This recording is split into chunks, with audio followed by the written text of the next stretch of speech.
நல்ல மொறு மொறுன்னு ஃப்ரெஞ்ச் ஃப்ரைஸ் நம்ம வீட்டிலையே ஹெல்த்தியாக பண்ணால் எவ்வளோ நல்லது. எப்போனாலும் நம்ம நினச்சா உடனே பண்ணிடலாம். நம்ம கடையில் ஒரு சின்ன பேக்கெட் வாங்குறதுக்கே 120 ருபீஸ் கொடுத்து வாங்குவோம். நம்ம ஒரு 1/2 கிலோ உருளைக்கிழங்கு கொஞ்சம் பெரிய சைஸாக பார்த்து எடுத்தோன்னா சூப்பராக நீங்கள் வீட்டிலையே பண்ணிடலாம். அவ்வளோ கிறிஸ்பியாக சூப்பராக பர்ஃபெக்டாக வருங்க. இன்றைக்கி அதான் நம்ம பார்க்க போகிறோம். நம்ம சேனல் ப்ரீத்தூஸ் மெனு யாராச்சும் சப்ஸ்கிரைப் பண்ணாட்டி ப்ளீஸ் சப்ஸ்கிரைப் பண்ணிக்கோங்க. அப்படியே இந்த வீடியோ பிடிச்சிருந்துச்சுன்னா லைக் பண்ணவும் மறந்துடாதீங்க. இப்போ வாங்க எப்படி பண்ணலான்னு பார்க்கலாம். இந்த மாதிரி ஒரு பெரிய சைஸ் உருளைக்கிழங்கா பார்த்து எடுத்துக்கோங்க. இவ்வளோ பெருசாக இல்லாட்டி கூட இதோட ஒரு 3/4 சைஸ் அளவுக்கு இருக்கிறதா கூட பார்த்து எடுத்துக்கோங்க. அப்போ தான் உங்களுக்கு ஃப்ரெஞ்ச் ஃப்ரைஸ் பார்க்க அழகாக வரும்.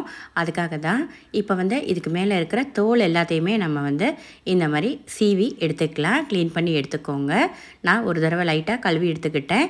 இப்போ நம்ம அந்த ஒரு ஷேப் கிடைக்கிறதுக்காக 4 கார்னரையும் இந்த மாதிரி எக்ஸ்ட்ராஸ் இருக்கிறத லைட்டாக இந்த மாதிரி வெட்டி விட்டுக்கோங்க. ஏன்னா உங்களுக்கு ஷேப்பாக வர்றதுக்காக தான் நம்ம இப்படி பண்ணுறோம். இப்போ இந்த 4 சைடையுமே கட் பண்ணியாச்சு. இதை இப்போ கொஞ்சம் இது நல்லா பெருசாக இருக்கிறதுனால இதை நான் ஒரு 4 பீஸாக கட் பண்ணி எடுத்துக்கிட்டேன். அதை இப்போ இந்த மாதிரி நீல வாக்கில் கட் பண்ணிக்கோங்க. கொஞ்சம் தடிமனாக தான் நம்ம கட் பண்ணணும். அப்போ தான் உங்களுக்கு ஃப்ரை ஆகி வரப்போ உங்களுக்கு அந்த கரெக்டாக அந்த ஷேப் உங்களுக்கு கிடைக்கும். இந்த மாதிரி கொஞ்சம் தடிமனாக ஒரு பீஸும் இந்த மாதிரி கட்டியாக இருக்கிற மாதிரி பார்த்துக்கோங்க. இந்த அளவுக்கு இருக்கணும். இதை நம்ம இப்போ சின்ன சின்ன பீஸஸாக நீளமாக கட் பண்ணி எடுத்துக்க போகிறோம். இந்த மாதிரி ஒரு கட்டரோ இல்லாட்டி ஏதாச்சும் வச்சு அதை மேலே வச்சு கட் பண்ணிங்கன்னா உங்களுக்கு கரெக்டாக ஷேப்பாக வந்துடும். இப்போ பாருங்கள், இந்த மாதிரி கட் பண்ணி எடுத்துக்கோங்க. பாக்கி எல்லாத்தையுமே இந்த மாதிரி கட் பண்ணி எடுத்துக்கலாம். தின்னா மட்டும் கட் பண்ணிடாதீங்க, மெல்லிஸாக கட் பண்ணிட வேண்டாம். அதை மட்டும் பார்த்துக்கிட்டா போதும். இப்போ இது எல்லாமே ரெடி ஆயிடுச்சு. இப்போ ஒரு பாத்திரத்தில் தண்ணி வச்சுட்டு நல்லா அதை கொதிக்க விட்டதுக்கப்புறமேட்டு நம்ம கட் பண்ணி வச்சுருக்க உருளைக்கிழங்கு அதில் போட்டு கரெக்டாக ஒரு 3 நிமிஷத்துக்கு மட்டும் வேக வச்சு எடுத்துக்கோங்க. அவ்வளோதான். ஏன்னா அதுக்கு மேலே வேக வேண்டாம். வெந்துருச்சுன்னா அது உடஞ்சி போயிடும்.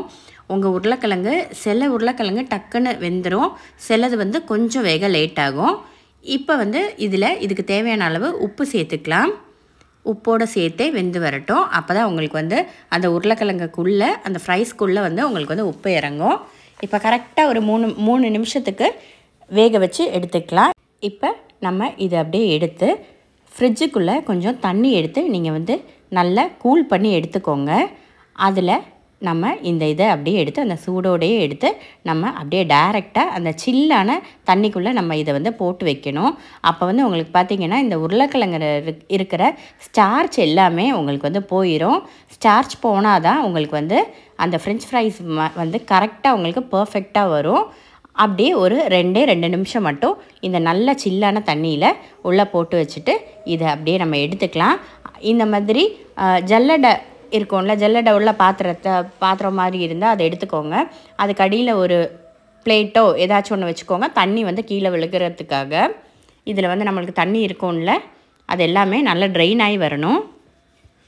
ஒரு 10 நிமிஷம் அப்படியே வச்சுருந்தீங்கன்னா உங்களுக்கு தண்ணி எல்லாமே நல்லா சுத்தமாக ட்ரெயின் ஆகி போயிடும். இப்போ நான் உங்களுக்கு ஒரு 5 நிமிஷம் கழித்து காட்டுறேன். அதில் பார்த்திங்கன்னா தண்ணி உள்ளே இறங்கி இருக்கும். இப்போ பார்த்திங்களா, உள்ளே இந்த மாதிரி தண்ணி இறங்குது. இதோடய சேர்த்து பொரிச்சோன்னா நம்மளுக்கு நல்லா இருக்காது. அதனால தான் தண்ணியை சுத்தமாக எடுத்துட்டு அதுக்கப்புறமேட்டு நம்ம கார்ன்ஃப்ளவர் சேர்த்துக்கிறோம். இப்போ ஒரு பெரிய சைஸ் உருளைக்கிழங்குக்கு ஒரு 3 டேபிள் ஸ்பூன் அளவுக்கு நான் கார்ன்ஃப்ளவர் சேர்த்துக்கிறேன். வேறு ஒரு விஷயம் கவனிக்க வேண்டியது, நம்ம உருளைக்கிழங்கு அந்த தண்ணியில் கொதிக்க வைக்கிறப்ப ரொம்ப வேக வச்சிட்டோன்னா உங்களுக்கு அது உடஞ்சி போயிடும். அதை பார்த்துக்கோங்க. இப்போ கொஞ்சோண்டு உப்பு கூட சேர்த்துக்கிட்டேன். மெதுவாக அப்படியே ஜென்டிலாக அப்படியே மிக்ஸ் பண்ணி விட்டுக்கோங்க.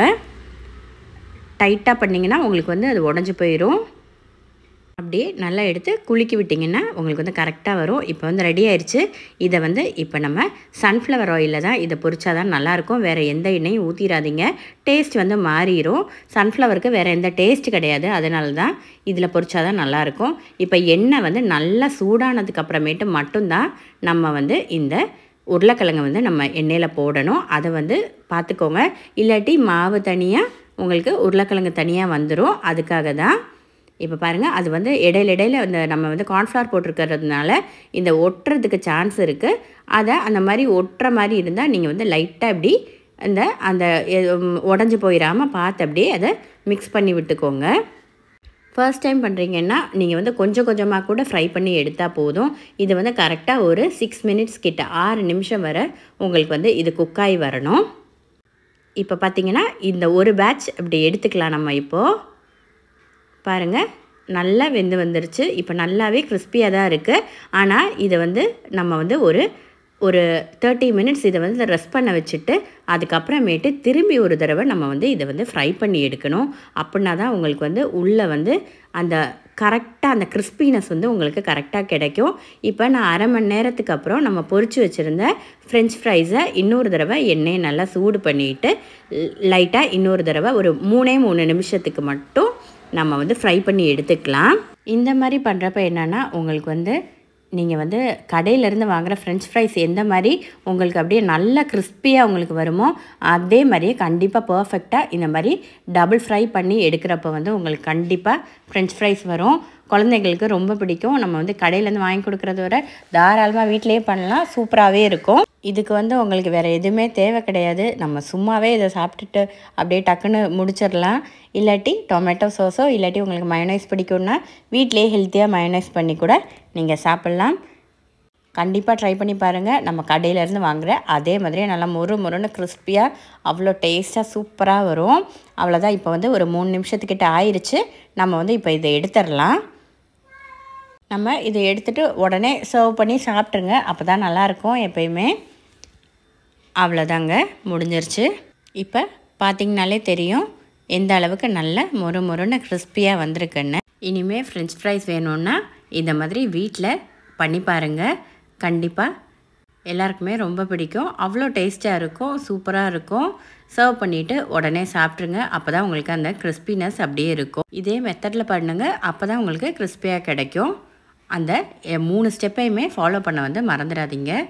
இப்போ பாருங்கள், நான் வந்து உங்களுக்கு ஒரு இதை நான் ஒடிச்சு காட்டுறேன். அப்போ வந்து உங்களுக்கு எந்த அளவுக்கு கிறிஸ்பியாக இருக்கும் அப்படின்னு தெரியும்.